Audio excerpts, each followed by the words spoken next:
Hi, everyone, and welcome back to English Unleashed. I'm Tom. And I'm Sarah. We're so happy to have you with us. Whether you're listening for the first time or you've been learning with us for a while. This channel is all about helping intermediate and beginning English learners build real, natural English. The kind of English people use every day at work, with friends, and in real life situations. Our goal is to help you sound more fluent, natural, and confident, one episode at a time. Now, today's episode is about time, but not the grammar of time, like past tenses or future forms. We're looking at those small but powerful expressions that tell us when something happened and how events are connected. These are words like prior to, subsequently, earlier on, in the meantime, and so on. So they may sound a little formal, but we use many of them in everyday English too, especially when we're telling a story or explaining things in order. So here's how it works. First, we'll listen to a short and simple conversation between two friends talking about a busy, eventful week. Then, we'll break it all down for you, one expression at a time. We'll explain what each phrase means, how it's used, and we will share some personal stories to make it more real and easy to remember. We will also give you tips on how to start using these expressions in your own conversations, at work, in writing, or even when telling your friends what happened last week. All right then, let's dive into today's conversation and hear how these time expressions come to life.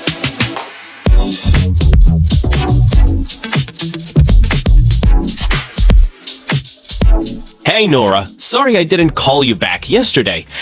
Everything's been a bit intense lately. No worries at all. What's going on? You sounded stressed in your message. Well, prior to last week, my life was actually quite calm. I was just working on reports and helping my team. Nothing too big. But then, suddenly, my manager had to leave.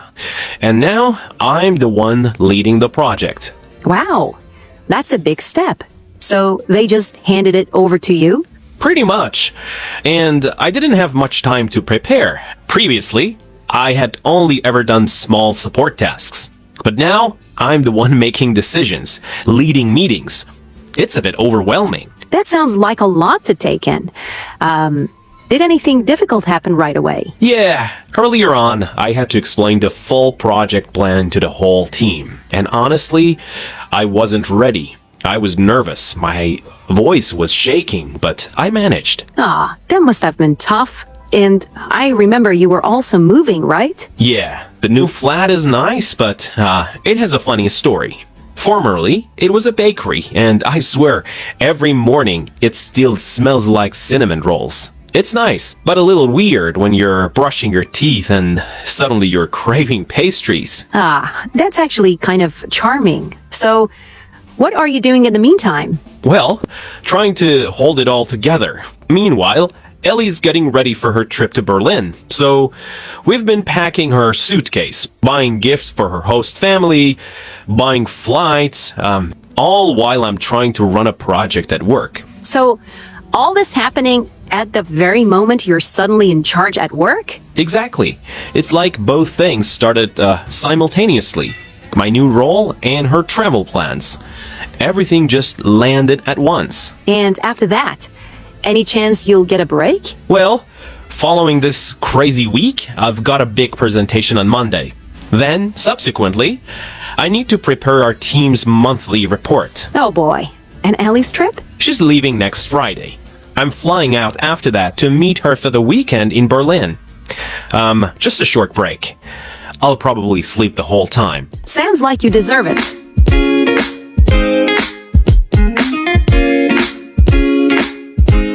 All right, let's begin with the first expression we heard in the dialogue. Prior to. Lucas said, prior to last week, I had never led a project. Now, prior to simply means before. But but it has a slightly more formal tone, something you often hear in business, reports, or formal writing. Exactly. If you just say before, that's totally fine in everyday English. But prior to gives your sense a bit of distance. It's great when you want to sound thoughtful or reflect on a bigger change, like a moment when your life shifted. Yeah, and it's not just about time. Prior to often comes with a feeling that something important changed. You're showing contrast between what life was like before and what it's like now. That reminds me, when I changed careers, I used that phrase a lot. I would say, prior to becoming a teacher, I worked in IT. And to be honest, it was a completely different world. Different skills, different pace. Using prior to helped me explain that this wasn't just a little change. It was a shift in identity. That's a great example. For me, it was when I moved abroad for the first time. People would ask, have you lived outside the UK before? And I would say, no. Prior to moving to Spain, I had only ever lived in my hometown. It felt like I was entering a whole new chapter in life, and using prior to helped me express that. It really adds weight to your sentence. It says something was true before, but things are different now.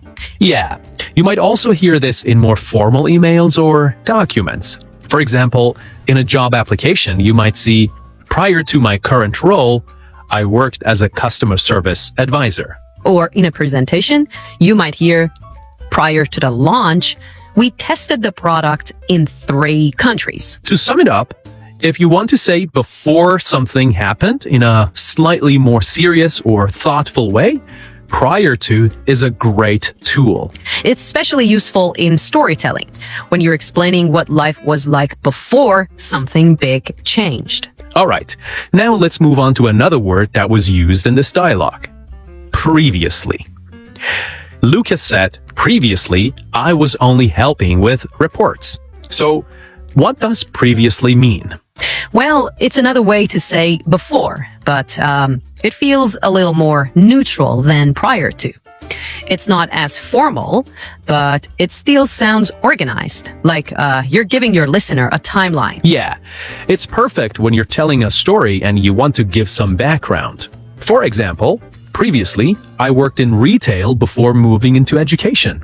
It helps your listener understand what came before the current situation. For me, I use this word a lot when I talk about my teaching journey. For example, previously, I used to teach in large classrooms. Now, I work more with small groups and online learners. It shows how something in my past connects to what I'm doing now, but without sounding too formal or distant. And it's great for those moments when you're explaining a change or a contrast. Let me give you another personal one. I used to live in the countryside. Previously, my mornings were quiet. Birds, trees, walks. Now, I live in a city. My mornings are full of traffic, noise, and takeaway coffee. Totally different rhythm. I've had that switch too. When I moved back from Spain, I remember trying to get used to the Britain weather again. Previously, I walk to work in the sunshine. Now, I carry an umbrella everywhere, just in case. So, when should you use previously? Think of it like this. You're giving the listener a little window into the past, just enough to understand what has changed. And it's great in everyday conversation. You might say things like, I've been to that restaurant before. Previously, I tried their pasta. It was amazing. Or, previously, she worked for a tech company, but now she's in healthcare. It's also very common in news reports, documentaries, or even podcasts. You'll hear previously on this show before they give you a recap of the story. So while prior to feels a bit more formal or serious, previously is a lot more easygoing and informal.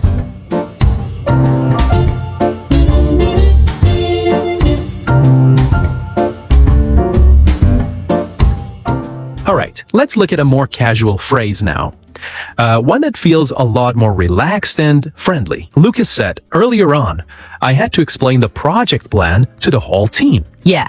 Earlier on just means something happened earlier in the day, or earlier in the conversation, or earlier in the story. It's like saying a little while ago, but more specific than just saying before. It's great for when you're telling someone about your day, or even something that happened earlier on in the same conversation. Exactly. I say this all the time at work. Like, earlier on, I emailed the client, but I haven't heard back yet. It helps people know where we are in the timeline without being too formal. Now, let me give you a real example from today. Earlier on, I tried to bake a banana cake. I was feeling all proud of myself until I realized I forgot the baking powder. It came out like a brick. For me, I had a bit of chaos this morning. Earlier on, my dog managed to open the back door by himself and escape into the garden. He came back 5 minutes later like nothing happened, covered in mud. Earlier on is great for those mini stories that happened just a short while ago. Not yesterday, not last year, but sometime today, or maybe earlier in the same conversation. Okay, the next word Lucas used is one that sounds a little formal, but it's very useful when you're describing the past identity of something or someone. He said, formerly, it was a bakery. The word formerly means in the past, but not anymore. It's a great way to talk about what something or someone used to be called or used to be. It's especially common with jobs, buildings, names, or even titles. I used it quite a bit when describing career changes. I'll say something like, I'm Tom, formerly a software developer, now an English teacher.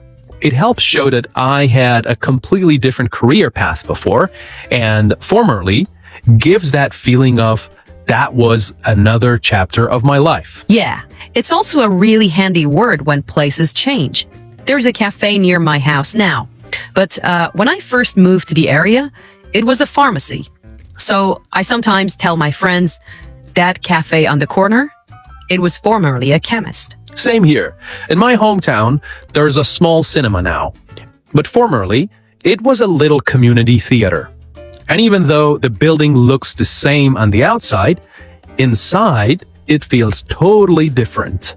You will also hear formerly used in more official ways, in news reports or even in introductions. For example, this is Mr. Lewis, formerly head of marketing at BBC. It tells us what important roles someone held in the past, and that now things have changed. That's a good point. And just a reminder, this word is a bit more formal than used to be. Like, you wouldn't normally say, my cat was formerly fluffy. You'd just say, she used to be fluffy. Now she's shaved. Yeah, exactly. So use formerly when you want to sound more polished, or when you're describing official or professional changes. Okay, let's move on to one of the most useful time expressions in English, and one that sounds very natural in both speaking and writing. What are you doing in the meantime? Right. So, in the meantime means during the time between two other events. It's that space between now and something that's about to happen later. Think of it like a little waiting time, and what you do while you're waiting. Exactly. For example, let's say your friend is coming over at 6. It's 5:30 now, and you could say, in the meantime, I'll clean up the kitchen. So you're using the time between now and then to do something else. Yeah, and honestly, I use this phrase almost every week. Here's a real story. Last month, my car was in the shop for repairs. I couldn't go anywhere. The mechanic said, it'll be ready in 2 hours. So in the meantime, I went for a walk, got a coffee, and read a book in the park. It helped me stay calm instead of just waiting in the garage. Oh, I love that. And I use this at work all the time. If my students are working on a task and I'm waiting for them to finish, I might say, in the meantime, I will start preparing the next activity. It's such a helpful phrase when you want to be productive while something else is happening or coming up. Okay, next up is one of those words that sounds a bit more formal, and it's actually super useful. Simultaneously. That just means at the exact same time. Exactly. In the dialogue, Nora asked, "So everything's happening simultaneously?" And Lucas said, "Yeah." It's a perfect word for moments when a lot of things are going on together.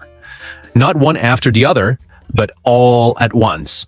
I remember one weekend when I was preparing a lesson, helping my daughter with her homework and cooking dinner, all simultaneously. My brain was in 3 places at once. It wasn't pretty. Oh, I have had days like that. Last month, I was teaching a class online while someone rang the doorbell, the washing machine beeped, and my phone started buzzing. It felt like everything in the world wanted my attention simultaneously, at the same time. It's a great word when you want to show that your time is being pulled in different directions. But it also works in more serious or professional situations. For example, the company launched 2 products simultaneously, one in Europe and one in Asia. Right. And I have heard it in news reports too. The 2 leaders spoke simultaneously at their events. It gives a very precise picture of timing, more exact than just saying at the same time. And one little tip for our learners. If the word simultaneously feels too formal for your everyday speech, you can also use at the same time. But simultaneously is great when you want to sound more polished, especially in writing, in presentations, or in IELTS exam. All right. And that brings us to the end of today's episode.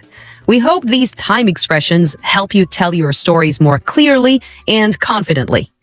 Remember, it's not just about learning new words. It's about using them in real conversations. If you enjoyed this episode, don't forget to subscribe to English Unleashed channel. Thanks for listening, and we'll see you next time with more everyday English you can really use. Take care and happy learning.